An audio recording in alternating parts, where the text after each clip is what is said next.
welcome back to our channel, where we dive deep into the heart of Genoa City's most gripping dramas. Today is a beautiful day to unravel the tangled webs woven by our favorite complex characters. We are thrilled to have you with us as we explore the darkest corners of deception and survival. Let us step directly into the shadows where an unholy alliance is rapidly unraveling before our very eyes. The claustrophobic tension in the hidden sanctuary where Patty Williams has sequestered the amnesiac Matt Clark is palpable, thick with unspoken paranoia and desperate manipulation. Having successfully extracted him from the perilous clutches of Phyllis Summers, Patty immediately launches a relentless psychological campaign to ensure Matt understands the sheer toxicity of his former captor. She paints Phyllis not merely as an opportunistic hotelier, but as a deeply untrustworthy, calculating predator who views human lives as nothing more than disposable chess pieces in her endless war against the Newman family. Patty meticulously dissects Phyllis's long history of betrayals, emphasizing to Matt that any lingering doubts he might have about Phyllis's malicious intent are dangerous illusions. By systematically tearing down Phyllis's character, Patty aims to position herself as the sole beacon of truth in Matt's fractured, confusing world, hoping to bind him to her through a shared understanding of Phyllis's inherent treachery and deceit. However, the desired effect of this intense indoctrination does not manifest as a burning desire for vengeance within Matt's recovering mind. Surprisingly, Matt finds himself entirely devoid of the thirst for revenge against Phyllis that Patty so desperately wants to cultivate. Instead of directing his fury outward at the woman who chained him and treated him like a bargaining chip, Matt's anger turns violently inward, manifesting as a profound, suffocating disgust with his own compromised instincts. He is tormented by the realization that he allowed himself to be so easily duped, that his internal radar for danger was so catastrophically broken that he willingly sat beside a predator and accepted her false kindness.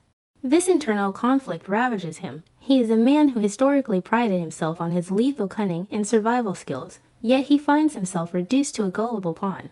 The shame of his own incompetence in judging Phyllis's true character eclipses any desire to retaliate against her, leaving him drowning in a sea of bitter self-reproach. This intense inward scrutiny inevitably bleeds into Matt's perception of his current savior, prompting him to cast a highly suspicious eye toward Patty Williams herself.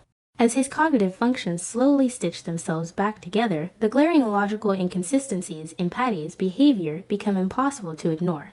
Matt begins to critically evaluate the profound paradox of her existence. Here is a woman who loudly proclaims to the world that she is fully recovered, completely rehabilitated, and ready to re-enter polite society, yet she is actively harboring a dangerous, amnesiac fugitive with a notoriously dark past.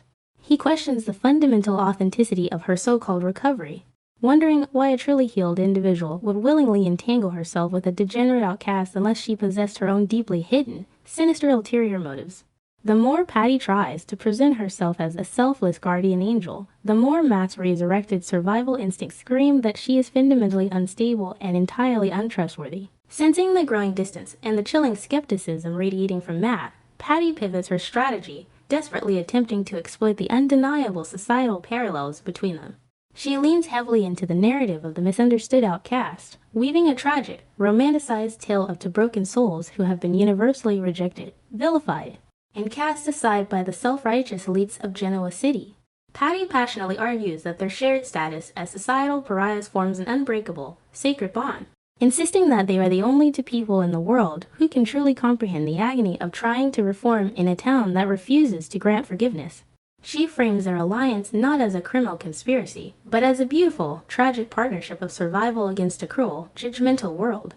By emphasizing their mutual pain and their shared desire to prove their detractors wrong, Patty hopes to bypass Matt's logical defenses and appeal directly to his deep-seated feelings of isolation and abandonment. Elevating her manipulation to a more intimate level, Patty attempts to use her feminine charm and emotional vulnerability to anchor Matt to her side. She engages in a subtle, desperate flirtation, softening her tone and closing the physical distance between them, acting as though their brief connection has already blossomed into something profound and irreplaceable. Patty fervently reminds Matt that during their initial encounters, he looked at her and saw a genuine human being, completely bypassing the monstrous caricature that the rest of the city insists he is. She treats this perceived validation as a sacred vow, behaving as though his brief moment of unbiased kindness has bound them together for eternity. Her flirtation is laced with a frantic, suffocating neediness. She offers him a safe haven, promising to arrange secure, untraceable travel and a protected life. provided he remains under her watchful, obsessive care. She desperately wants him to believe that walking away from her would be a betrayal of the one pure connection they have both managed to find in a world full of enemies. Despite the overwhelming intensity of Patty's emotional barrage and the undeniable danger of navigating the world without his full memories, Matt's core identity as a solitary survivor ultimately overrides her desperate seduction. He listens to her impassioned pleas and her promises of arranged safe passage, but the suffocating weight of her obsession only solidifies his resolve to escape her orbit. Matt realizes that trading the physical chains of Phyllis Summers for the psychological chains of Patty Williams is a fatal compromise he is unwilling to make. He firmly rejects her offers of assistance, asserting his absolute need for autonomy and independence.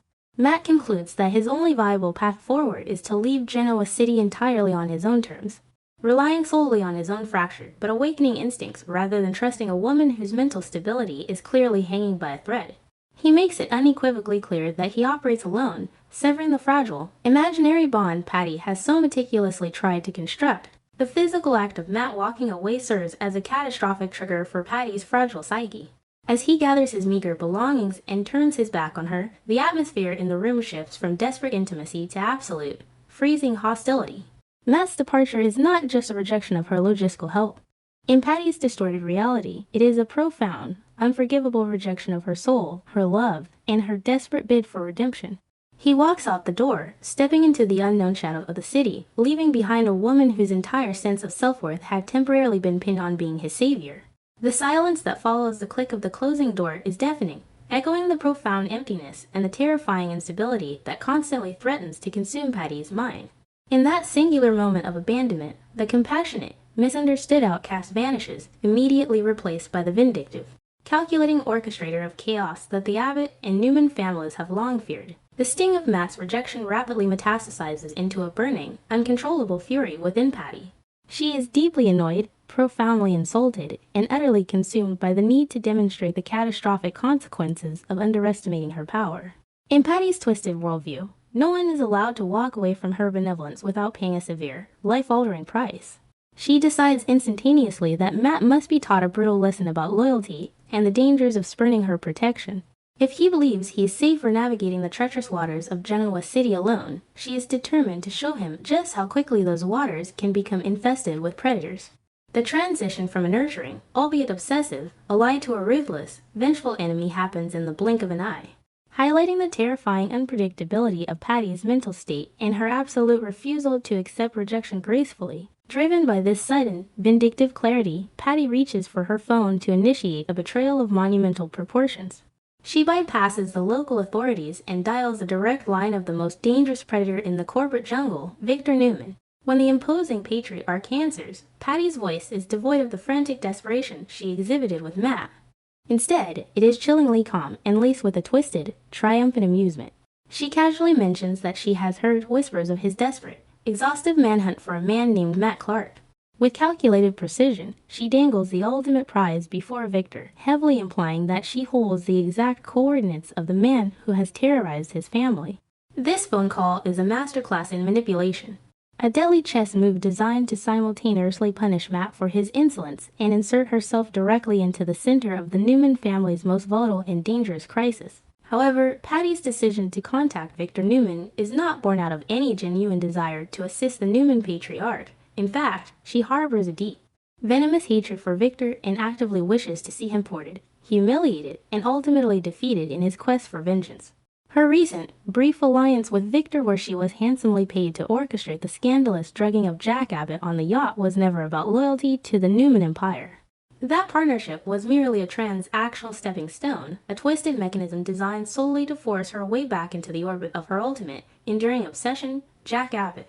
By feeding Victor information about Matt's location, Patty is setting a complex, multi-layered trap.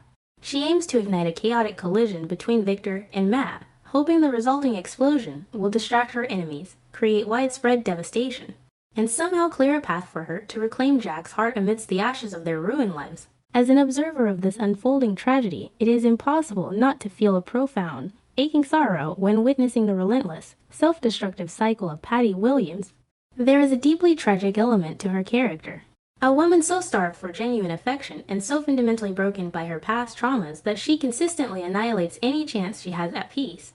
Watching her desperately try to mold a connection with a dangerous amnesiac, only to immediately weaponize his vulnerability the second she feels rejected, evokes a complex mixture of pity and horror. My heart breaks for the terrified little girl that still clearly lives inside Patty, crying out for validation, even as my mind recoils at the sheer, calculating cruelty she is capable of unleashing upon the world. She is a walking contradiction, a victim of her own shattered mind, eternally trapped in a prison of obsession and vengeance that she continuously builds with her own hands, forever pushing away the very redemption she so desperately craves. Now, the stage is set for a confrontation of epic and potentially lethal proportions. With Victor Newman armed with the crucial intelligence provided by scorned and unpredictable Patty Williams, the walls are rapidly closing in on a solitary, vulnerable Matt Clark. Will Matt's fractured instincts be sharp enough to detect the massive, heavily armed trap that is about to spring shut around him? Or will his decision to reject Patty's protection prove to be the final, fatal mistake of his life? Furthermore, as Patty orchestrates this deadly collision from the shadows, how long will it be before her intricate web of lies entangles Jack Abbott and Diane Jenkins in a nightmare they cannot escape? The fuse has been lit, the predators are circling, and the fallout from this single, vindictive phone call threatens to alter the landscape of Genoa City forever. Stay tuned, because the trick game of survival has only just begun.